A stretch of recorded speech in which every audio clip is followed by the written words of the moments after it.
Bonsoir, bienvenue à l'Atelier Librairie, le livre voyageur animé par Fabienne Roch. Nous sommes à Montréal, animé par Fabienne Roch et moi-même, Bruno Lalonde. Nous sommes à Montréal le 15 mars 2022. Encore une journée un peu difficile sur le plan personnel et je crains fort d'être entré dans un processus inhérent à la condition humaine. On ne dirait pas davantage aujourd'hui. Alors, jour après jour, une personne très très près de moi est rentrée dans un processus de vie dont l'issue est malheureusement absolument prévisible. Et avec toute cette atmosphère que l'on connaît, que nous éprouvons, dans nos chairs, dans nos esprits, eh bien, ça rend la chose difficile. Aujourd'hui, je vais quand même vous parler d'un sujet plutôt léger, hein, faire contrepoids à la misère existentielle. Je vais parler d'un auteur qu'on ne lit plus, hein, pour rester dans la série des auteurs qu'on ne lit plus, et que je crains fort qu'on ne redécouvre jamais, contrairement à Georges Giverneau, comme on l'a vu hier soir. Mais il y a une histoire autour du livre que je vais vous montrer. Léo Larguier, de l'Académie Goncourt. Je suis tout seul, alors je ne peux pas faire un zoom, mais j'espère qu'on le voit bien. Alors, Léo Larguier, de l'Académie Goncourt, a écrit un livre qui s'appelle « L'ami des livres ». Et c'est publié aux éditions L'Intercontinental à Monaco. On va regarder la date plus tard, en examinant le colophon. Et à l'intérieur, il y a une lithographie originale de E.M. Perrault. Alors, je vais vous raconter, avant de procéder à la description physique du livre et de vous parler un peu de Léo Larguier, je vais vous raconter dans quelles circonstances je me suis porté acquéreur de ce livre. L'été dernier, l'été 2021, la pandémie connaissait un répit. Et on est entré en contact avec moi pour m'offrir un lot de livres. Alors, avec mon collègue et confrère et ami, René, nous nous sommes rendus dans une lointaine banlieue de Montréal, que je ne nommerai pas, et nous nous sommes retrouvés dans un entrepôt, un petit entrepôt. Et le propriétaire qui n'était pas le locataire des lieux, s'était porté acquéreur, semble-t-il, par le biais d'un héritage, d'une bibliothèque de plusieurs milliers de volumes, 5-6 000 volumes, peut-être 6, peut-être 7 même, en tout cas, entendons-nous sur le chiffre de 6. 6 000 volumes consacrés à un seul sujet, la ville de Paris. Pour ma part, je n'avais jamais vu autant de livres sur Paris. S'il m'était déjà arrivé de fantasmer sur une collection sur l'histoire de Paris, eh bien là, j'aurais trouvé mon bonheur total. Mais ça m'est déjà arrivé de penser qu'on pouvait avoir envie de tout savoir sur Paris. Et là, la particularité de cette bibliothèque, héritée, semble-t-il, c'est que le nouveau propriétaire avait respecté l'aménagement de cette bibliothèque et tous les livres étaient classés selon les arrondissements. Alors, d'un côté, il y avait la rive gauche, d'un côté, il y avait la rive droite. Et, je donne un exemple. 13e arrondissement, tous les livres consacrés au 13e arrondissement étaient regroupés. Et c'est là la folie du truc, c'est que Paris a des... En fait, Paris, c'est une ville de village. On finit par comprendre que chaque arrondissement a son histoire, ses caractéristiques, et ses historiens, et ses écrivains. Et le nombre d'écrivains, le nombre d'historiens, alors, ce qui est un peu le cas de Léo Larguier, qui ont voulu décrire soit la Butte, soit Montmartre, soit Montparnasse, que même je pense que chaque rue a son historien.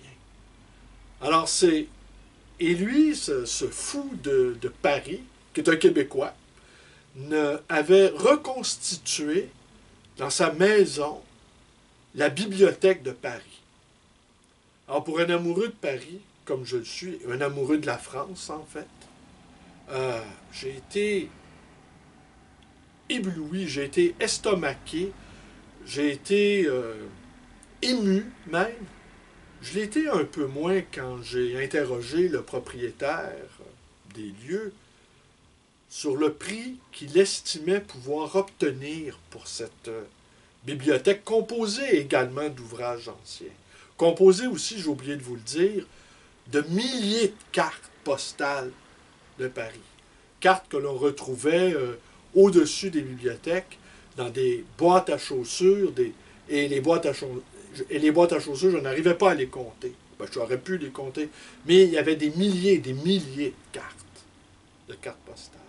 Alors, quand j'ai osé demander le prix qu'on pouvait vouloir pour l'ensemble du lot parisien, eh ben, le prix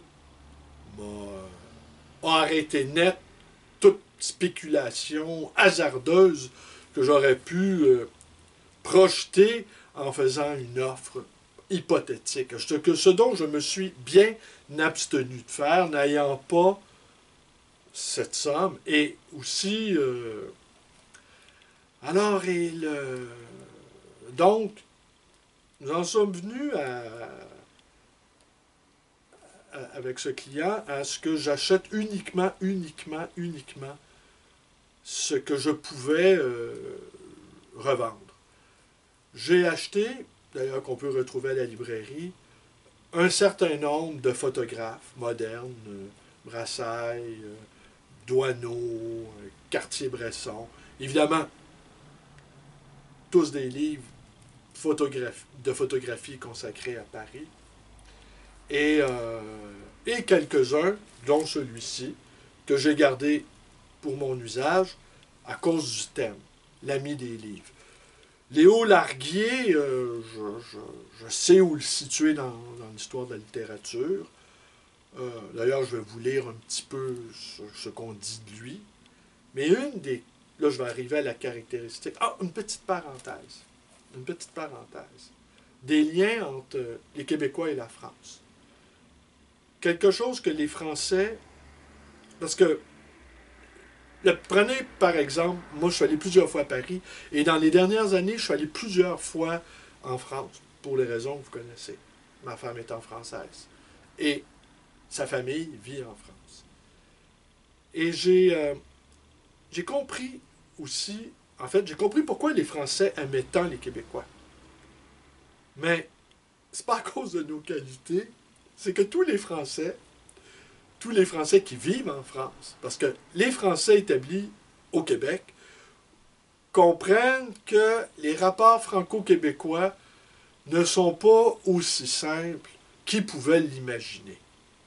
Et que bien souvent, la langue, loin d'être un truc qui nous rapproche, c'est parfois le contraire. On parle la même langue et on ne comprend pas les mêmes choses. Et ce qu'on comprend, parfois on ne les entend pas de la même manière également. Je ne ferai pas ici une description de tous les antagonismes qu'on peut retrouver entre Français et Québécois et tous les reproches que les Québécois peuvent faire aux Français et que sans doute les Français finissent par faire à l'égard des Québécois, mais qu'ils prendront bien garde la plupart du temps, même si les Français sont assez capables de dire ce qu'ils pensent, de garder pour eux. J'aurais envie de vous dire, dans les relations franco-québécoises, les Français sont plutôt pudiques. Mais que pensent les Français qui vivent en France des Québécois? Écoutez, c'est pas difficile à comprendre. Chaque Québécois qui foule le sol de la France, eh bien, est un amoureux de la France. Alors, le Français type qui va rencontrer un Québécois, que ce soit à Paris ou en Normandie, mais on va revenir sur la Normandie, ou la Bretagne, ne rencontrera que des Québécois énamourés, que des Québécois complètement en extase devant la France. Le Québécois qui visite, le Québécois qui retourne en France, est nécessairement un franco-francophile. Alors, j'ai pu l'expérimenter. Moi, partout où je suis passé en France, dans des endroits, en tout cas, où il y avait l'habitude de voir des Québécois, les Français étaient toujours extrêmement sympathiques avec moi parce qu'ils savent que je les aime. Alors, ils savent que j'aime leur pays, j'aime leur culture, j'aime leur langue, j'aime tout d'eux. Alors, forcément, quand quelqu'un t'aime à ce point-là, tu peux pas ne pas le trouver sympathique. Alors, les Normands qui année après année, voient défiler des autobus pleins de Québécois qui tout à coup retrouvent leur Normandie, qui en pleurent presque de retrouver Caen ou Le Havre ou Honfleur. Eh bien, le Normand, même s'il est plutôt d'un naturel taciturne, que c'est un taiseux, ne manquera pas d'être touché, d'être ému par ce cousin éloigné qui tout à coup retrouve le sol de ses ancêtres en pleurant. Il ne manquera pas de trouver le spectacle émouvant. Tant et si bien que la première fois que je suis allé en Normandie, en fait la seule fois où je suis allé en Normandie, nous avions pris le bateau qui traverse de Londres jusqu'à Deauville. Eh bien, le douanier français, quand il m'a remis mon passeport canadien, malheureusement canadien, j'aurais mieux aimé un passeport québécois, mais bon. Et quand il m'a remis mon passeport canadien, il m'a dit « Bienvenue chez vous ». Alors, comment vous pensez que je me suis senti en foulant le sol normand et qu'un douanier avec un large sourire, les douaniers n'ont pas la réputation d'être des plus affables, me remet le passeport, le dit passeport, en me disant « Bienvenue chez vous ». Cette année-là, j'ai signé des livres d'or parce que les Canadiens avaient réussi, les soldats canadiens avaient réussi à libérer tel ou tel village. On a porté des toasts comme si j'étais moi-même un libérateur. J'ai bu du Calvados. Je me suis promené au Havre, d'où viennent mes ancêtres. J'ai signé des livres d'or. Bref, j'étais accueilli comme un libérateur. Alors, comment voulez-vous ne pas aimer ce pays qui vous reçoit ainsi? Alors, il y a une espèce d'amour qui s'installe entre les deux peuples que je qualifierais de frères, parce que je ne crois pas que sur Terre, il y a plus de peuples qui s'aiment plus qu'un Français qu'un Québécois. Quand ils se comprennent, quand le Québécois se donne la peine de comprendre la complexité de l'histoire française, la complexité du jeu politique français, c'est extrêmement compliqué. Nous, le parlementarisme britannique a quand même laissé des traces. Alors, on a une manière plus carrée d'aborder les problèmes, une manière plus pragmatique. Bon, il y a d'autres raisons historiques qui font qu'on règle plus les problèmes. On a une capacité à régler plus facilement les problèmes plutôt que d'en discourir à l'infini, parce que, évidemment, la complexité de l'esprit français fait de telle sorte que un problème ne peut pas se résoudre sans avoir déployé tout son champ problématique. Toute sa capacité à révéler d'autres problèmes. Alors, c'est fascinant à observer parce qu'on voit les problèmes se multiplier. Alors, tandis que la plupart du temps, le Québécois plus nord-américain dans son approche, et ayant subi l'influence anglo-saxonne, et lui-même d'ascendance normande, aurait tendance à trancher assez rapidement et à juger qu'on fait des histoires avec rien. Alors, je reviens à Léo Larguier. Alors, la caractéristique, bon, je vais vous parler du colophon d'abord. Après, je vous parlerai de Léo Larguier en tant que tel. Alors donc, oui, ce qu'on y découvre, c'est un livre qui vient sous chemise, encore une fois. La justification du tirage, qu'on retrouve généralement à la fin de l'ouvrage, parfois au début, mais celui-ci, visiblement, c'est au début. Alors, le tirage, je vais vous donner les dates. Alors, c'est un tirage de 450 exemplaires sur vélin pur fil, des papeteries de Rive, et c'est l'exemplaire 385. 400 exemplaires, c'est pas mal. Je ne sais pas si on le voit, tenez. Je vais me rapprocher pour afin que vous le voyez. Voilà. Alors, donc, ça a paru en 1946, donc au lendemain de la guerre, et compte tenu de la rareté du papier, c'est somme toute un papier de grande qualité. C'est rare qu'on retrouve, alors donc c'était en soi un ouvrage bibliophilique, c'est rare qu'on retrouve un papier de si grande qualité en 1946, vu la rareté. Alors, c'est un ouvrage qui est consacré à la bibliophilie, comme son titre l'indique. Alors, je vais vous parler du livre et après, je vais vous parler de Larguier. Alors, il raconte, ce sont des histoires de libraires, un peu comme celles que je viens de vous raconter sur cette librairie parisienne au milieu de nulle part.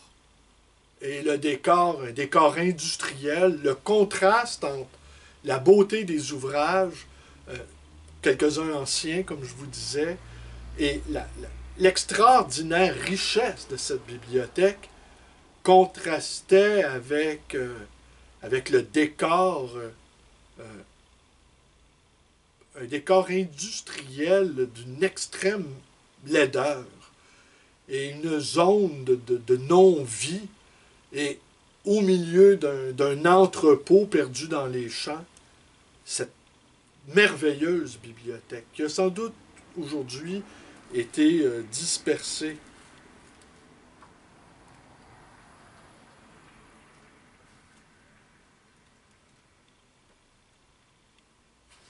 J'essaie de vous trouver un passage. Tenez. Il y a tant de passages à lire, mais... Attendez. Ouais, restons sur les quais. Restons sur les quais, puisque nous y sommes. Je les divise en plusieurs zones, dont chacun a son climat. La première va du pont Royal au pont des Saints-Pères. Voltaire est mort au coin de la rue de Beaune, et c'est le 18e siècle et le noble 7e arrondissement. Du pont du Carrousel au pont Neuf, on sent l'influence de l'école des beaux-arts, de l'Institut et de la Monnaie. Certains bouquinistes vendent des estampes, et il y a 2 marchands de médailles et de plaquettes. La troisième zone va du pont Neuf au Petit Pont. Ce n'est pas la plus riche, et jusqu'au pont Sully, il y avait, jusqu'à ces dernières années, des clochards qui têtaient des litres d'aramon et faisaient à la belle saison la sieste devant les boîtes. Là, on pense au Moyen Âge. On entrevoit les brindes-zingues de la rue Lagrange, les clapiers de la rue Galande, et il vaut mieux ne pas s'asseoir sur les bancs du quai de Montebello et du quai de la Tournelle, où de vieux enfants perdus installent un sac qui contient leur harde et les ustensiles de leur ménage ambulant. Ayant beaucoup d'amitié pour les bouquinistes, je ne voudrais leur faire aucune peine, mais il n'y a plus grand-chose dans leur boîte et la récolte est faite depuis longtemps. Dans quelques années, on n'y vendra que des livres de classe, des romans soldés et des services de presse. Le veau s'y fait rare, je veux dire le livre ancien. C'est fini. Les étrangers ont beaucoup acheté et les belles reliures, vidées de leurs pages par d'affreux bimbelotiers, ont servi à fabriquer des boîtes et des coffres à cigares, à chocolat et à liqueur. Les amateurs n'y font plus la moindre trouvaille, ils songent avec mélancolie à l'âge d'or de la bibliophilie, vers 1850 par exemple. Le commerce de la librairie ancienne n'était pas organisé comme aujourd'hui, et les quais étaient une sorte de marché aux puces où tous les espoirs étaient permis. Les étalagistes y installaient sur leur parapet leurs boîtes, qu'ils emportaient chaque soir, offraient des bouquins, des estampes, des dessins et des tableaux. On pouvait découvrir la pièce au sang florin de Rembrandt et l'édition originale de Pantagruel. Au pont d'échange, sous les guichets de l'Institut, il y avait des natures mortes de Chardin, des sanguines de Watteau et certains de ces rarissimes volumes qu'on entrevoit à présent dans une vitrine gardée par un sergent de ville quand il y a une exposition à la Bibliothèque nationale. Chose curieuse, presque personne n'a parlé convenablement de ce coin de Paris et de ses familiers, sauf Anatole France. Élevé sur le quai, dit-il, dans la poussière des livres et des bibelots, au milieu des bouquineurs et des fureteurs de toutes sortes, j'ai connu tout enfant des amateurs de faïence, d'estampes et de médailles. J'ai connu des bibliophiles et des bibliomanes, et je n'ai point vu qu'ils méritassent les railleries du vulgaire. Je puis vous affirmer que tous ces gens singuliers ont le goût délicat, l'esprit orné, les mœurs douces, et mon amitié pour les bonnes gens, qui mettent toutes sortes de choses dans leurs armoires, date des premiers jours de ma vie. Tout compte fait, je ne sais pas de plaisir plus paisible, dis-je, que celui de bouquiner sur les quais. C'est l'émotion qui m'étreint. Hein? Ce plaisir plus paisible. Vous savez ce que c'est, hein? La joie d'arpenter une bonne librairie, par exemple. Les quais, ben oui, les quais, évidemment, on les a fait à la Totate l'été dernier. Et oui, sans doute, 1850 est bien loin. Et même les trouvailles, en fait, il n'y avait pas de trouvailles. Bon, je sais que l'UNESCO, il y a une pétition qui a été... qui est en marche, qui est en cours pour faire des quais de Paris un lieu historique appartenant au patrimoine culturel de l'humanité. J'ai signé cette pétition. J'espère que ça va avoir lieu, mais je crains fort. Mais semble-t-il, les bouquinistes résistent. Semble-t-il, il y a de jeunes personnes qui c'est un art de vivre. Hein? Je pense qu'à Paris, c'est davantage un art de vivre. Je ne sais pas comment ils peuvent gagner leur vie. D'autant qu'à Paris aussi, les appartements se font rares. Et en fait, c'est tout ça. Hein? C'est la question du coût de la vie et du coût de se loger. Si se loger coûte pas cher, en fait, on peut faire n'importe quoi dans la vie. Mais si toute notre activité, quelle qu'elle soit, ne consiste qu'à se loger et à se nourrir, eh bien, il ne nous reste plus d'autre d'autres possibilités de pouvoir s'épanouir en dehors de notre travail. Alors, je continue un petit peu. Au déclin d'un jour de l'ancien monde, à la tombée de ces soirs qui me semblent dans une autre planète, je rencontre souvent du côté de l'Institut un vieil amateur de bouquins, d'un commerce pittoresque et difficile. Ses poches étaient bourrées de volumes, comme sa mémoire de souvenirs, et son cœur de malveillance pour le temps où il achevait de vivre. À l'entendre, on pouvait croire que l'ange exterminateur allait venir, mais il gardait dans son amertume la passion des livres. Et le passé lui semblait un paradis perdu où l'on trouvait à chaque pas un incunable ou une édition magnifique. Nous parlions, bien entendu, de la bibliophilie telle qu'on la comprenait alors. Je ne suis pas à la mode, disait-il, et je ne chéris que les bouquins curieux et un peu singuliers.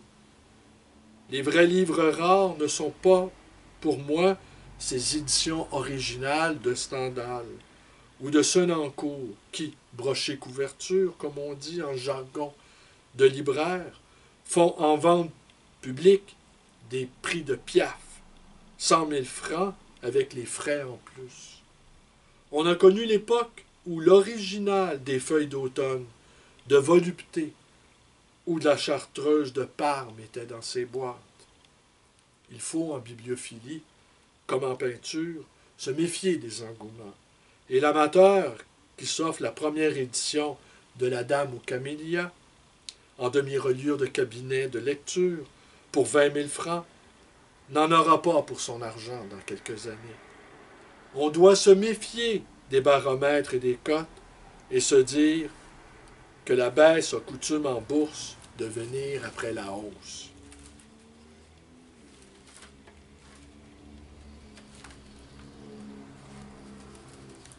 La spéculation n'est pas toujours excellente, et l'esprit se venge parfois.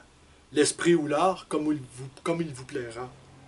Un jour, les banques s'affolent, les vieilles valeurs sont prises de panique, et il y a des gens qui pensent faire de surplacement en échangeant leurs billets menacés contre des toiles ou des livres. Le malheur est qu'ils n'y entendent rien. Vers 1925, on affirmait couramment que les tableaux, par exemple, étaient des valeurs internationales, qu'un Rembrandt ou un Cézanne était un Rembrandt ou un Cézanne à Paris, comme à Londres et à New York, et je me souviens d'un dessin paru dans un journal. Un amateur y montrait sa dernière trouvaille à un ami qui disait « C'est un beau tableau. » Non, ripostait l'autre, c'est des francs or.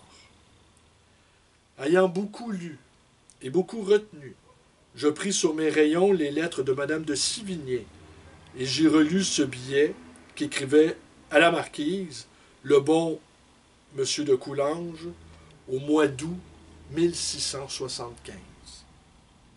C'est de l'or en barre que des tableaux. Il n'y eut jamais de meilleures acquisitions. Vous les vendrez toujours au double quand il vous plaira. Ne vous ennuyez donc pas d'en avoir toujours de nouveaux à Grignan, et parez-en vos cours et avant-cours quand vous en aurez suffisamment pour toutes vos chambres. Ainsi fit-on en 1925. On spécula sur la peinture qui eut sa bourse et des nigauds, qui se croyaient malins, placèrent de la sorte leurs saints frusquins. Et l'on vit aussi de ruineuses éditions, des grands papiers, qui n'avaient hélas pas fait leur preuve et qui sont depuis longtemps soldés. La prudence est de rigueur. Il ne faut miser que sur des valeurs solides. Vous me direz qu'il est difficile de miser sur la Rochefoucauld de 1664 ou le Molière de 1682. Et quels sont, hasardai-je, les volumes que vous auriez voulu dénicher? Je vais vous répondre, dit-il. Traversons au péril de nos jours comptés cette chaussée dangereuse et allons boire un verre de vin blanc chez ce petit traiteur. assis entre les deux fusains en caisse de la terrasse, devant un verre de vin blanc, nous changeâmes de conversation. Le Louvre était devant nous. La nuance d'un ciel délicat se confondait avec le bleu cendré des ardoises. Un svelte jaune, une svelte jeune femme, passait avec une touffe de violettes de Parme à son corsage. Le soleil jetait sa dernière rose à la Seine, et les bouquinistes, pensant à leur déjeuner, n'allaient pas tarder à fermer leur boîte. Un camelot criait en courant « Paris soir, 6e, demandez, 6e, Paris soir. » Vous voyez, fit le vieillard, la meilleure édition n'est pas toujours la première. Deux écoles, comme disait M. Bergeret, si cher à notre bon maître Anatole France, dont le père était libraire à 2 pas d'ici. Je pense que je vais continuer demain. Ouais, je vais continuer demain avec l'ami des livres. Donc, je vous ai raconté l'histoire de l'acquisition de ce livre.